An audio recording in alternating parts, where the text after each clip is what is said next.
দেশের মূল সমস্যা ভাই, এনবিআর এর মূল সমস্যা হলো গিয়া এই বিআরটিসির এই কি বিএসটিআই মূল সমস্যা, বাণিজ্য মন্ত্রণালয় সবখানে সমস্যা আছে ভাই। জয়েন্ট স্টক থেকে শুরু করে যেখানে যাবেন সবখানে টাকা পয়সা না দিলে না করলে আপনি কোনো জায়গায় কোনো ঝামেলা পাবেন না, সুযোগ পাবেন না, প্রতিষ্ঠানই চালাইতে পারবেন না।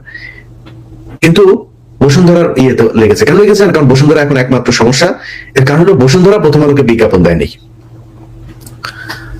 আমি যারা যারা করেছে সে 3 তারিখ থেকে শুরু করে এই 15 বছর নাই 54 বছরে যত প্রতিষ্ঠানের মালিক ইনক্লুডিং বসুন্ধরা সবার বিচার চাই।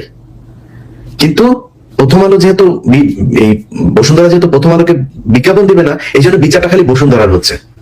বসুন্ধরার ব্যাংক অ্যাকাউন্ট সিজ করা, বসুন্ধরার মালিকের বিদেশ যাত্রায় সমস্যা। আর আমি কোনো সমস্যা নেই, আমি কেউ মনে করেন যে আমি কারোর পক্ষে টক্ষ নিয়ে কথা বলছি, কিন্তু সবার একে করেন, সবার এক না কেন?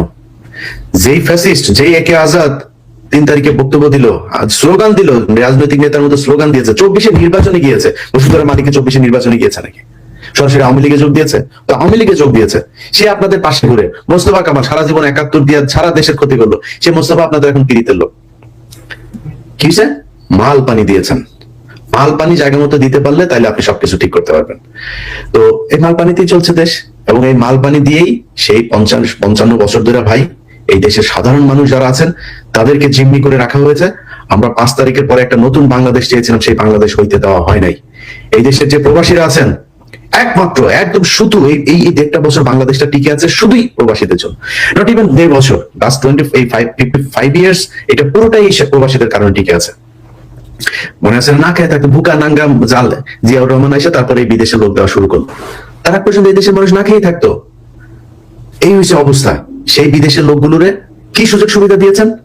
মালয়েশিয়াতে লোক পাঠাতে সিন্ডিকেট ছিল আওয়ামী লীগের সময়, আসিফ নজরুল এসে সেই সিন্ডিকেট বানিয়েছেন, খালি মালিকগুলো চেঞ্জ করেছেন। তো পোলাপানে যাইতে 5 লাখ 3 লাখ 4 লাখ সেটাই লাগে। আমার লাভটা কি হলো? আমারে ভাঙ্গা চূড়া বাংলাদেশ বিমানের টিকিটে দিচ্ছেন, সেখানেও 3-4 গুণ টাকা বেশি নিয়ে আমার টিকিট করতে হয়। এমন এমন জায়গায় অন্য এয়ারলাইন্সের নাই, ফ্লাইটও নাই, মানুষ বাধ্য হয়ে যাইতে হয়। এগুলো করে রেখেছেন আপনারা। দালালি, পাসপোর্ট অফিস, ঢাকা মেডিকেল, চিকিৎসা খাত, কোন জায়গায় আমারে বলেন একটা জায়গায় ঠিক হয়েছে? কিন্তু বিপ্লবীরা চুপ হয়ে গেলেন, চুচিল হয়ে গেলেন। ওনারা এখন সুন্দরভাবে দেশে এই পরিস্থিতি কোনো কিছু যেন সমস্যা না হয়, চোর বাটপাটদের নিয়ে ওনারা সংসার করবে। একটু সংসদ সদস্য হবেন, একটা বুলেট প্রুফ গাড়ি টাড়ি নিয়ে তারপর ওনারা ঘুরতে টুরতে চান। এটাই ওনাদের মূল টার্গেট।